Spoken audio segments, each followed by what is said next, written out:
বহুদিন আগের কথা। কোনো এক গ্রামে এক ব্যক্তি তার স্ত্রী এবং সন্তানদেরকে নিয়ে বাস করত। সে ছিল অত্যন্ত কৃপণ এবং সেই কৃপণ ব্যক্তি তার টাকা পয়সা সবসময় গুনে গুনে রাখত। সে এতটাই কৃপণ ছিল যে সে তার সমস্ত সম্পদ একটি সিন্দুকে রাখত। তারপর সেই সিন্দুকটিতে আরও একটি বড় সিন্দুকে রেখে দিত। সে তার প্রয়োজনীয় তার সম্পদ খরচ করতে চাইত না। তার স্ত্রী এবং সন্তানেরা খুবই কষ্টে দিন কাটাত। এমনকি মাঝে মাঝে তার স্ত্রী ক্ষুধার যন্ত্রণায় অন্য মানুষের কাছ থেকে খাবার ভিক্ষা করতে বাধ্য হতো। এতে সেই কৃপণ ব্যক্তির কোনো মাথা ব্যথা ছিল না।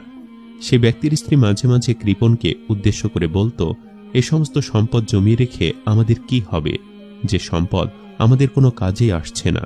এত সম্পদ থাকার পরেও আমরা অনাহারে দিন কাটাচ্ছি। কিন্তু এ সমস্ত কথা শুনলেই সে কৃপণ ব্যক্তি খুবই রাগ করত এবং সে বলতো, এসব সম্পদ আমার, আমি এগুলো খরচ করব না কি করব, সেটা আমার ব্যাপার। এ বিষয় নিয়ে স্বামী স্ত্রীর মধ্যে প্রায় ঝগড়া হতো, কিন্তু এরপরেও সে কৃপণ ব্যক্তির মধ্যে কোনো পরিবর্তন আসেনি। সময়ের নিয়মে সে কৃপণ ব্যক্তির বয়স